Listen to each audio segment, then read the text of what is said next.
السلام علیکم ناظرین، تقریر دل پذیر کے پارٹ 17 میں ہم آپ کو خوش آمدید کہتے ہیں۔ آج کا جو ہمارا موضوع ہے اس میں پہلا ٹاپک جو ہم نے ڈسکس کرنا ہے وہ ہے خدا کی ذات لافانی، ابدی اور ازلی ہے۔ ان تینوں الفاظ کا بتدریج مطلب جو ہے وہ یہ ہے کہ لافانی سے مطلب جو ختم نہ ہو کبھی بھی، ابدی کا مطلب جو ہمیشہ زندہ رہنے والا ہو، اور ازلی جو شروع سے ہو اور شروع سے لے کر آخر تک رہنے والا ہو، اور اس کو اس کے درمیان بھی کبھی بھی موت نہ آ سکے۔ اسے کہتے ہیں لافانی، ابدی اور ازلی۔ اب اس کے بارے میں کچھ دلائل حضرت لے کر آتے ہیں، مگر چونکہ یہ بات بجوز اس کے نہیں ہو سکتی کہ اس کی ذات یعنی وہ خصوصیت کہ جس کے باعث تمام موجودات سے متمیز ہو خود موجود ہو، بلکہ خود وجود ہو اور اوروں کو وجود اسی سے ایسی طرح نکلتا ہو کہ جیسے آفتاب سے در و دیوار کا نور یعنی دھوپ نکلتی ہو، نہ یہ کہ کسی اور سے وجود نکل کر اس پر پڑتا ہو اور اسے موجود کر دیتا ہو، تو ہم یوں یقین کر لیتے ہیں کہ وہ نہ کبھی معدوم تھا اور نہ کبھی معدوم ہوگا، کیونکہ جیسے آفتاب خود منور ہے بلکہ ایک نور مجسم ہے اور اس سے اندھیرا زائل ہو جاتا ہے، ایسے ہی اس کے پرتو وجود سے عدم زائل ہو جاتا ہے۔ جیسے اندھیرا آفتاب کے پاس نہیں پھٹک سکتا، ایسے خدا کے پاس عدم نہیں پھٹک سکتا۔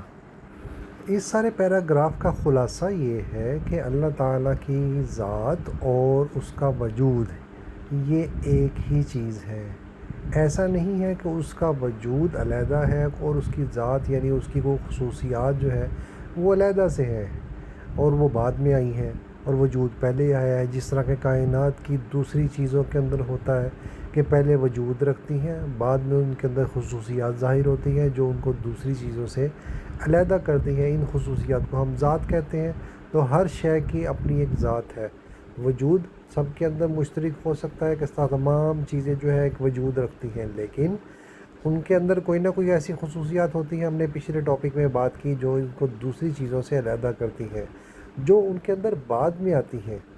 البتہ وہ وجود کی مرہون منت ہوتی ہیں۔ لیکن اللہ تعالیٰ کی ذات کے بارے میں یہ بات واضح کر رہے ہیں یہاں پر کہ اللہ تعالیٰ کی ذات اور اس کی جو جتنی ذاتی خصوصیات ہیں وہ اور اس کا وجود یہ دونوں ایک ہیں، اور جب سے وجود ہے تب سے اس کی ساری ذاتی خصوصیات ہیں۔ آگے حضرت فرماتے ہیں یہ بات جب ہوتی کہ خدا تعالیٰ کی ذات یعنی جس سے کہ وہ اوروں سے متمیز ہو رہا ہے اور وجود اس کا اور ہوتا، اس وقت البتہ جدا ہونا دونوں کا ممکن تھا، اور در صورت جدا ہو جانے وجود کے اس کی ذات سے یوں کہہ سکتے ہیں کہ وہ معدوم ہو گیا، کیونکہ معدوم ہونے کے یہی معنی ہے کہ وجود اس سے الگ ہو جائے، جیسے اندھیرا ہو جانے کے یہ معنی ہے کہ اس جگہ سے نور زائل ہو جائے۔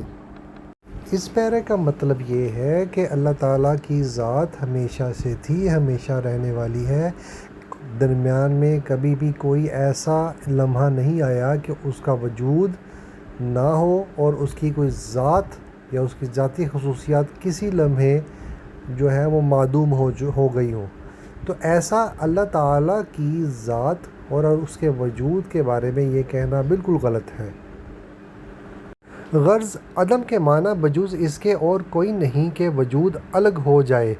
سو در صورت کہ خدا کی ذات یعنی وہ شے کہ جس سے وہ اوروں سے جدا چیز کہلاتا ہے وہ خدا کا وجود ہی ٹھہرا، تو اس صورت میں اس سے وجود کے الگ ہو جانے کے یہی معنی ہوں گے کہ وجود ہی نہیں رہا۔ سو یہ بات دیوانے بھی نہیں کہتے، عاقلوں کا تو کیا ذکر، ہاں ما سوا خداوند کریم کے اگر پہلے سے معدوم ہوں اور پھر معدوم ہو جائیں۔ چنانچہ بعضی موجودات میں مشاہدہ بھی ہوتا ہے، تو عقل سے چنداں بعید نہیں بلکہ عین مقتضائے عقل ہے، کیونکہ ابھی ثابت ہو چکا ہے کہ ما سوا خداوند کریم کے جو کچھ موجود ہے ان کی ذات اور ہے اور ان کا وجود اور۔ جب دو چیزیں ٹھہریں تو ان کا جدا ہونا کچھ محال نہ ہوا۔ تو اس پیراگراف میں حضرت جو پہلی بات ہے اسی کو ایک نئے انداز میں فرماتے ہیں، وہ یہی ہے کہ اللہ تعالیٰ کا جو وجود ہے وہی اس کی ذات ہے، اور وہ اس سے کسی بھی صورت علیحدہ نہیں ہو سکتی۔ اور یہ بات کہہ رہے ہیں کہ ایک عاقل انسان کا تو کیا ذکر، یہ ایک پاگل دیوانہ انسان بھی ہو اس کو بھی یہ بات سمجھ میں آ سکتی ہے، تو یہ اس کو سمجھنا مشکل نہیں ہے۔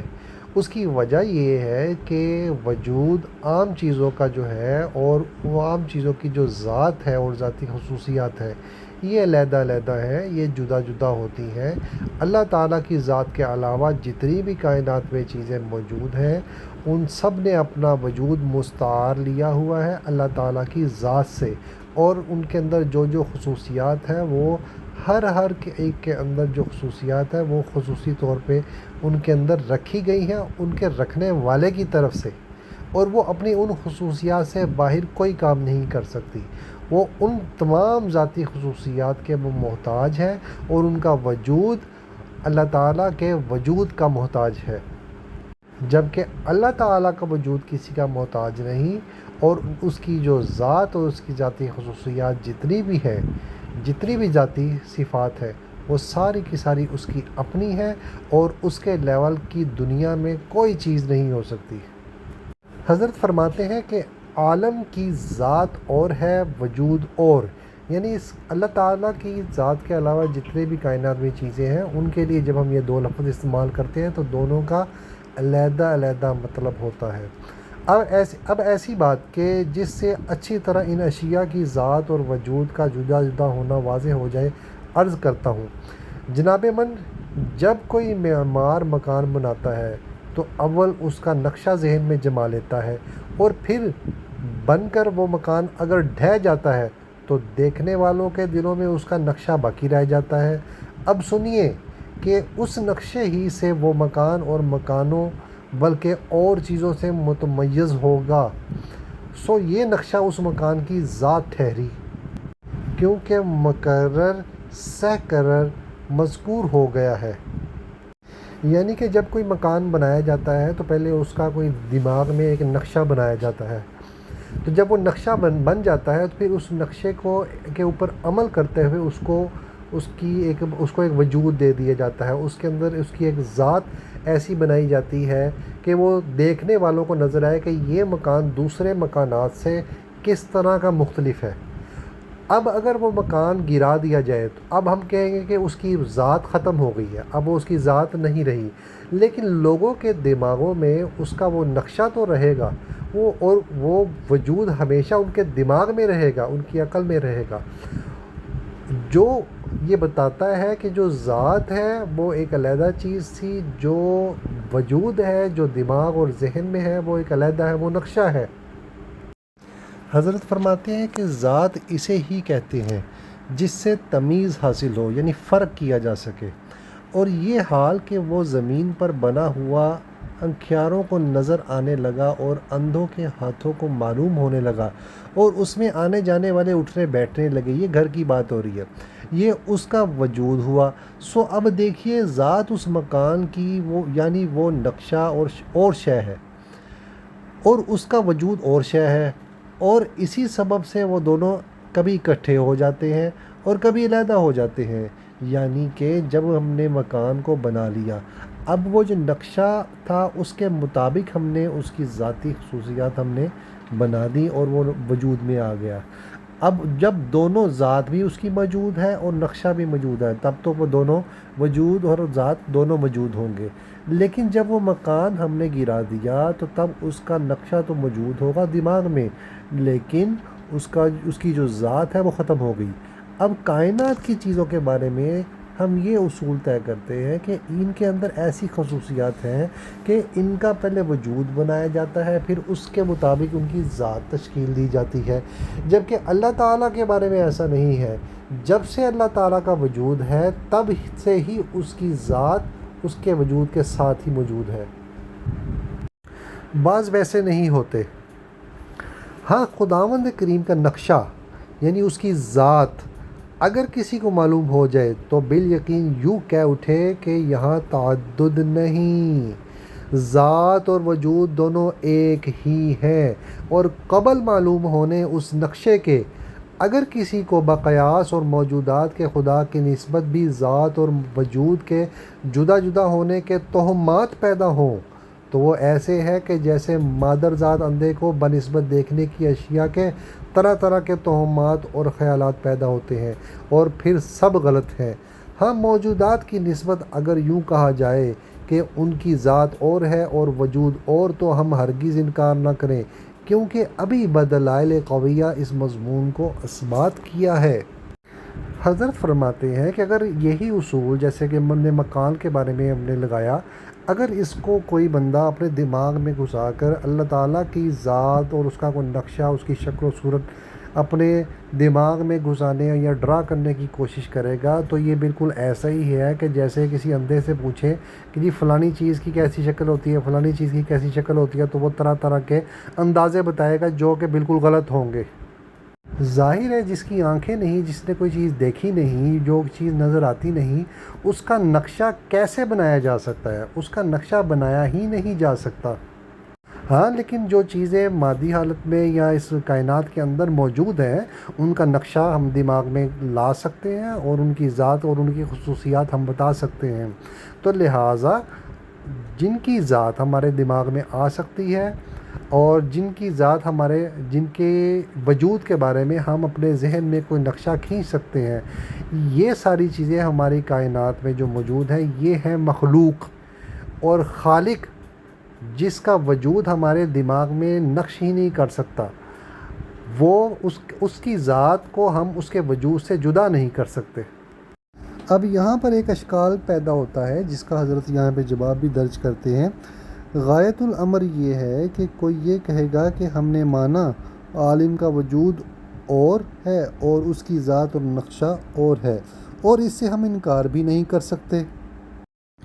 کیونکہ تمام عالم میں یہ بات ظاہر نظر آتی ہے۔ لیکن ایک بڑی مشکل ہے کہ نقشے بھی تو آخر ایک شے ہیں، آخر انہیں سمجھتے ہیں، اور کسی کو برا اور کسی کو بھلا کہتے ہیں۔ یہ بات تلی ہوئی نہیں ہو سکتی اور بے وجود کے سمجھ میں نہیں آتی۔ سو اگر نقشوں کے بھی نقشے ہیں اور ان کے نقشوں اور وجود میں بھی فرق ہے، تو یہ ایک شیطان کی انتڑی ٹھہری، یہ بات تو سمجھ ہی میں نہیں آتی۔ اور اگر ان کا وجود اور ذات دونوں ایک ہی ہیں تو ان میں اور خدا میں کیا فرق رہا؟ وہ بھی مثل خدا کے موجود اصلی اور موجود قدیمی ہوئے۔ سو اہل انصاف اگر غور فرمائیں اور میری کم حوصلگی پر نہ جائیں تو اس بڑی بات کو نام خدا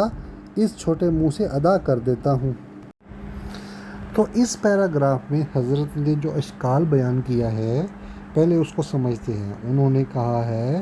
کہ دیکھیں، اگر ایک نقشہ ہم نے بنایا تو وہ بھی کسی نقشے کے تحت بنایا، کسی چیز کو سوچتے ہوئے دماغ میں آیا، اور وہ جو پہلی چیز دماغ میں آئی وہ بھی کسی نہ کسی دوسری چیز کے تحت دماغ میں آئی، وہ پھر تیسری چیز کی وجہ سے دماغ میں آئی، وہ پھر کسی چوتھی چیز کی وجہ سے دماغ میں آئی۔ تو ہر چیز جو دماغ میں آئی وہ کسی نہ کسی ایک اور چیز کی وجہ سے آئی، اور یہ سلسلہ کبھی بھی نہیں رکے گا۔ یہ بالکل ایسے ہے جیسے شیطان کی آنت، یہ محاورہ ہے، اس کا مطلب یہ ہوتا ہے کہ جو کبھی بھی ختم نہیں ہوگا۔ اور اگر ہم کہیں کہ یہ کبھی ختم نہیں ہوتا، یہ سلسلہ چلتا ہی رہتا ہے، ہر وقت ہر چیز کا جو وجود ہے وہ ہر وقت موجود رہتا ہے، اور وہ ایک چیز کا وجود دوسری سے، وہ تیسری سے، چوتھی سے، اور یہ ہر وقت وجود رہتے ہیں، اگر ہم یہ کہیں تو پھر ان میں اور خدا کے وجود میں کوئی فرق نہیں ہوا۔ اس کا مطلب پھر یہ ہوگا کہ یہ جو چیزیں موجود ہیں یہ پھر ہمیشہ سے موجود ہیں، جبکہ ہمیں پتہ ہے کہ جو بھی چیزیں اس وقت موجود ہیں اور ہمیں نظر آ رہی ہے اس عالم میں، اس کائنات میں، ان سب کی ایک ابتدا ہے اور ان سب کی ایک انتہا ہے۔ تو جس کی ابتدا اور انتہا ہو اس کا وجود اصلی نہیں ہو سکتا، وہ دائمی نہیں ہوگا، وہ ازلی نہیں ہوگا، وہ ابدی نہیں ہوگا۔ اس نے ایک طرف سے شروع ہونا ہے تو ایک طرف سے ختم ہو جانا ہے، اس کا ایک عدم ہوگا اور ایک اس کی انتہا ہوگی۔ جبکہ اللہ تعالیٰ یعنی خدا، اللہ تعالیٰ کی جو ذات ہے اس کی یہ واحد خصوصیت ہے کہ نہ تو وہ ہمارے نقشے میں آئے گا، ہمارے دماغ میں، نہ اس کی کوئی شکل و صورت آ سکتی ہے، نہ ہم یہ کہہ سکتے ہیں کہ فلاں وقت پہ اس کا وجود شروع ہوا، نہ ہم یہ کہہ سکتے ہیں کہ فلاں وقت پہ جا کے ختم ہوگا۔ تو یہ خصوصیت صرف اور صرف اللہ تعالیٰ کی ذات کے بارے میں ہے۔ ہم دنیا کی، اس عالم کی کسی بھی چیز کے بارے میں یہ نہیں کہہ سکتے کہ اس کا وجود دائمی ہے، اس کی کوئی شروعات نہیں، اس کی کوئی انتہا نہیں۔ یہ بات صرف اور صرف ہم اللہ تعالیٰ کے بارے میں کہہ سکتے ہیں۔